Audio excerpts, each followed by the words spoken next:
ہم نے آپریشنز کیے, لوگوں کو کہا آپ گھر بار چھوڑ دیں. سوات سے لے کر وزیرستان تک تمام علاقوں کو خالی کر دیا گیا. عوام نے اپنے ملک کے اندر ہجرت کی. ہمارے وہ قبائلی خواتین جو اپنے خاص ماحول میں اور خاص کلچر کے اندر زندگی گزارتے رہے, انہیں آپ نے صحراؤں میں جا کے بٹھایا, ان کو بازاروں میں بھیک مانگنے پر آپ نے مجبور کیا, اس کے چادر کو تم نے تار تار کیا. اور ابھی میرے پاس وفود آئے ہیں, ابھی میرے پاس وفود آئے ہیں. مسعود قبیلے کا وفد آیا کہ پچھلے سال ہمارے ساتھ ایک مکان اگر مکمل تباہ ہے تو 4 لاکھ روپے, اور اگر جزوی طور پر نقصان ہوا ہے تو 1,60,000 روپے. اور وہ بھی لوگوں کو پیسے نہیں دیے گئے, اس کا ٹوکن دیا گیا. وہ ٹوکن ابھی تک جیبوں میں لیے پھر رہے ہیں. ایک شخص کو ادائیگی نہیں ہو رہی. آپ بتائیں 4 لاکھ ایک مکان بنانے کے لیے, کیا 4 لاکھ پر آپ کے گھر کا غسل خانہ بھی بن سکتا ہے؟ اور آپ ان کو کہنا ہے کہ پورا گھر بنانا ہے. 1,60,000 پہ آپ نے 1-2 کمرے بنانے ہیں جو گر گئے تھے.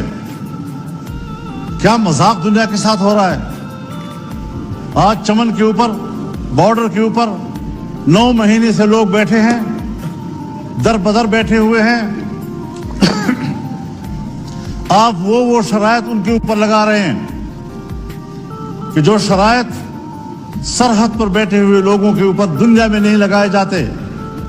پوری دنیا میں سرحد پر رہنے والوں کو کچھ خصوصی مراعات ملتی ہیں, اور وہ بھی وہ بارڈر جو بین الاقوامی طور پر ریکگنائزڈ ہو.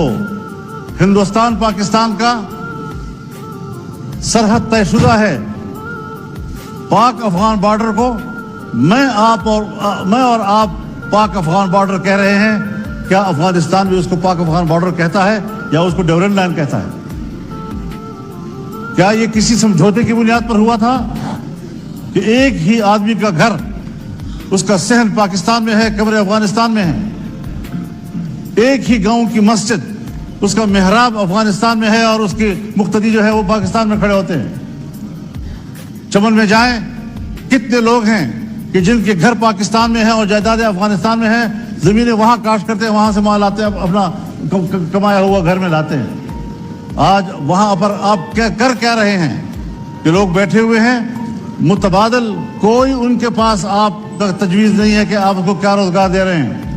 وہ مزدوری کرتے ہیں, بچوں کے لیے کماتے ہیں. میں آپ کو بتاؤں جناب اسپیکر, اب نوبت یہاں تک پہنچ گئی ہے کہ گھروں کے اندر, میں بڑی ذمہ دار فورم پر بات کر رہا ہوں, کہ گھروں کے اندر ہماری ماؤں بہنوں نے اپنے زیورات بیچ دیے ہیں, بالیاں بیچ دی ہیں, اور وہ اپنے روزگار کی فکر میں ہیں. وہ ختم ہو گئے پیسے. اب گھروں کے دروازے اور کھڑکیاں وہ بیچنے پر مجبور ہو گئے ہیں کہ کس طریقے سے ہم دن رات گزاریں. اور ریاست اس حد تک شقی القلب ہو چکی ہے کہ ان کو احساس تک نہیں ہے کہ یہ ملک کے باشندے ہیں اور ان کو کیا گزر رہی ہے. 9 مہینے تک لوگ بیٹھے ہوئے ہیں. کوئی احساس ہے اس بات پر؟ میرے پاس انگور اڈے کا وفد آیا,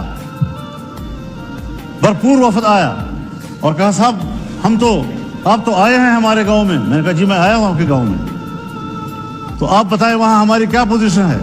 میں نے کہا میری رات افغانستان میں تھی اور میرا جلسہ پاکستان میں تھا. ڈیورنٹ لائن انہوں نے مجھے بتایا کہ یہ لکیر ہے, کسی کے گھر کے بیچ میں سے گزر رہا ہے, کسی کے مسجد کے بیچ میں سے گزر رہا ہے. ان لوگوں پر آپ اس قسم کے قدرے لگائیں گے؟ غلام خان کے اوپر یہ صورتحال بن رہی ہے, جمرود کے اوپر یہ صورتحال بن رہی ہے. ذرا اپنے شرائط لگائیں, لیکن ان کے لیے قابل برداشت بھی تو ہوں, قابل عمل بھی تو ہوں. بس ملک سے وفاداری اور حب الوطنی کا دعویٰ, اس پر آپ قبضہ کر لیتے ہیں, اور جب آپ سے کوئی اختلاف رائے کرتا ہے پھر آپ ملک کے دشمن ہیں, آپ تو ملک کو کمزور کرنا چاہتے ہیں.